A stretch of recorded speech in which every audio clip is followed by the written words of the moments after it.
And it provides this framework for testing all of our application components. So I think this is my one pretty chart. Not quite as nice as Larry's presentation.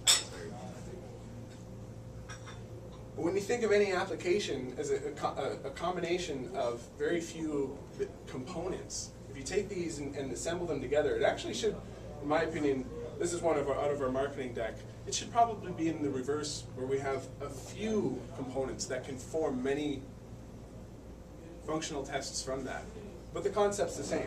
If I was to expand this out and create 100 more functional tests, I'm still using this 6 or 7 components from the application. This is all the application does. It's how we put these things together that makes a difference. And this is what business process testing does. It allows us to define these functions at a component level, so we know what the inputs are, what the expected results are, the steps, maybe attach screenshots, provide that blueprint for functional testing. So when I, as a tester, go in, all I need to do is assemble these components and say, this is my end-to-end process. And for automation's sake, all I need to do is automate these components, and then they can be assembled in any way the testers want. As an automation engineer, all I'm concerned about for each of these components is, what do I need to log in? Or what am I expected to get out of that? Or what do I need to do the search order? And this might be a 10-step process, but by providing it as a single blueprint component for that functional automation engineer, it makes it a lot easier for that person to perform that work. And more importantly, down the road, to maintain this work. So when the application changes, we're only changing it in one place. We're not having to go to each and every one of our manual tests or each and every one of our automated tests and make that same change throughout. So it's really about reducing the amount of effort and maintenance and increasing our time to market for getting started with testing. Some of the benefits of this: lower cost of maintenance. As I mentioned, if you're doing less maintenance, it's obviously going to cost you a lot less. And it's more consistent too, because you're only having to change it in one place. And if you look at the other side of the coin, perhaps, where if I had to change all of my automated test cases or all of my manual test cases, who's to say everyone's going to do it the same? You either make one person's life miserable by having him make the same change, him or her make the same change over and over again, or you employ your entire team to do it, and then you've lost your consistency. So the increased consistency and quality of our deliverables is key here too, because if all I'm doing as a tester is making a call to a building block, a component, putting these things together in the way that I see a test being run, and I'm not concerned with how it was implemented, the chance of me making a mistake in that individual process or component is slim to none. Because if I made the mistake, so did everyone else. And once it's fixed, then it's fixed for everyone. So we see an increase of quality as well. We're improving communication between BAs, subject matter experts, and QA. And this is really important too. Because one of the biggest challenges in QA is the lack of communication. What I didn't put up here in my haste is the improved traceability. Being able to track these things back to requirements and say that individual components are there to meet certain requirements in our application.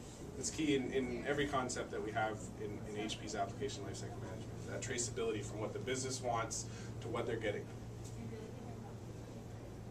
I already talked about improved time to market. The greater adoption of automation is really important. I think a lot of customers get a sort of sour taste in their mouth after a time when they purchase the tools and with the promise that this is going to make your life a heck of a lot easier, and then down the road, efforts fall off. This framework really embeds automation in the entire life cycle. So when you're defining your business components from the get-go to meet certain requirements, you're really providing that blueprint for automation. And then it becomes an integral part of your process. Every step of the way, you're thinking about automation. When that component gets signed off, it's approved, it's going to be used in our manual testing. It's already provided the blueprint for functional automation testers to go in, automate that, and then make it available to the business, which is also a real big win for them.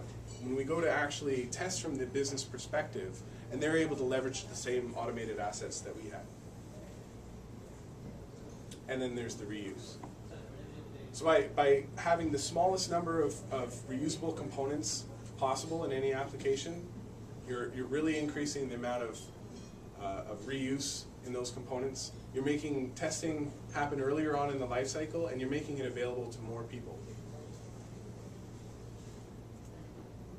Take a look at one of our customers as an example. This is an insurance company in the U.S., I believe. Yeah, Massachusetts. Yeah. And just to look at some of the results, I mean, we can't make this up. We're not allowed. So they implemented automated testing enterprise-wide using business process testing. Now they have 4 QA engineers that support 150 developers and 50 applications.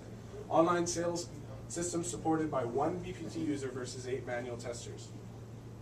This showed a 90% reduction in product delivery times and a 400% savings in QA-related testing.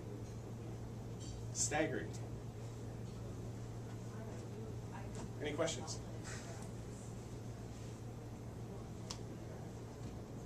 Now, if you are interested in the 95-page deck with all the screenshots and all that, Paul can send it to you.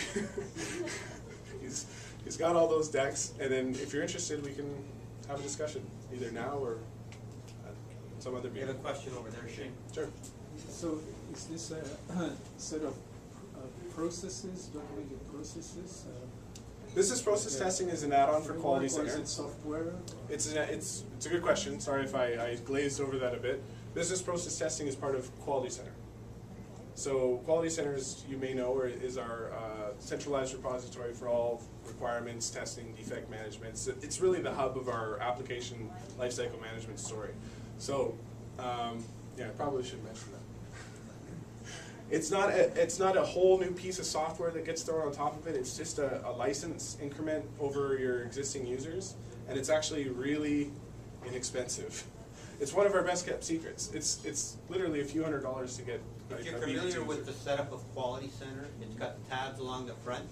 When you acquire BPT, it becomes another tab in your Quality Center environment. So it's really integrated and plugged right into Quality Center to help you further organize, as Shane was saying, the way you're going to do testing in logical steps, right? In logical bite-sized components that are meaningful to the to all of the team players on your team. So does it add kind of a meta language to define your application components? Exactly. So when you look at your business application, you want to be able to say, what are the processes that make up that application? So again, going back to my internet banking example, you have a login process, you have an account balance process, or a bill payment process, a transfer process between accounts. And when you get to actually testing it, you might have 1,000 tests for transfer, but they're based on the same set of steps, just done different ways, with different options and different variables, etc. But it's really just one component. By defining it as one component in business process testing, we provide the blueprint for automation as well as manual testing. So when it comes time for either of those things to occur, we have a manual tester who just selects that component and says, here's the parameters I'm going to use during that iteration of my test. So without this framework, I want to paint the traditional scenario. You would have to create a script that includes login, account inquiry, transfer, and then another account inquiry at the end, all in one script, right? And the next time that somebody else has another scenario where perhaps they're doing a withdrawal, the same login, it's whole another script you got to recreate. Okay, so what Shane's describing here is that you can take components, right, that you build once, and you string them all together. Think of the engineering savings, the cost savings, and having to rebuild that each and every time. That's how you get the 400% savings that Shane had put up. And not only that, but the script is stable. The script is stable at that point, so you just have to tweak it as according to whatever kind of test you want. So the business says, for example, here's the inputs that you need to perform that process, and here's what the expected result is. And that's all you're worried about. To the tester, you're not concerned with the actual individual steps that it takes. All you're interested in as a tester, when you break it down, is what am I feeding into this process and what do I expect out of it? It could be 100 steps, which I definitely wouldn't want to do manually.